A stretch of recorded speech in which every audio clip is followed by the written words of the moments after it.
Welcome to online class.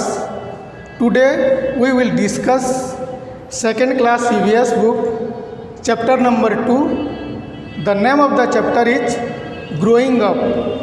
मतलब हम कैसे बढ़ते हैं. As you know, all living beings can grow. जितने भी लिविंग बींग्स हैं सारे ग्रो करते हैं, जिसमें एनिमल्स आते हैं, ह्यूमन बींग्स आते हैं, इंसेक्ट्स आते हैं, ट्री आते हैं, ये सारे ग्रो करते हैं. और आपको एक बात ये जानकर हैरानी होगी, जब आप बेबी थे ना, छोटे बच्चे जब आप पैदा हुए थे कितने छोटे थे, फिर धीरे धीरे आप टाइम के साथ धीरे धीरे बढ़ने लगे. अब आपको ये बताना है कि आई एम 10 years old.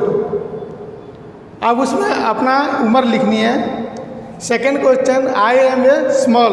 अगर आप बॉय हो तो बॉय लिखना, गर्ल है तो गर्ल लिखना.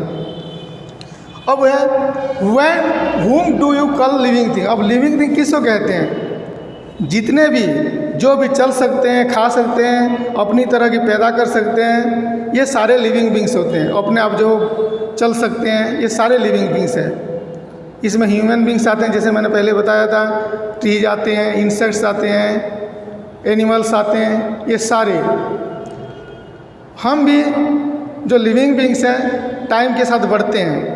जैसे कि पहले बेबी पैदा होते हैं, फिर उसके बाद चाइल्ड बनते हैं, फिर हम किशोर बनते हैं, फिर उसके बाद जवान बनते हैं, और धीरे धीरे हमारे उम्र के साथ साथ हम धीरे धीरे बूढ़े होते चले जाते हैं. जब बूढ़े हो जाते हैं हमारे बाल पक जाते हैं और हम धीरे धीरे वीक हो जाते हैं, कमज़ोर हो जाते हैं. तो ये थी ग्रोइंग अप, कैसे हम बढ़ते हैं. आपको और एक बात जानकर हैरानी होगी कि इंसान एक लिमिट टाइम तक बढ़ता है, ज़िंदगी भर बढ़ता नहीं है. एक लिमिट टाइम के तक बढ़ता है, उसके बाद उसका बढ़ना कम हो जाता है, बंद हो जाता है.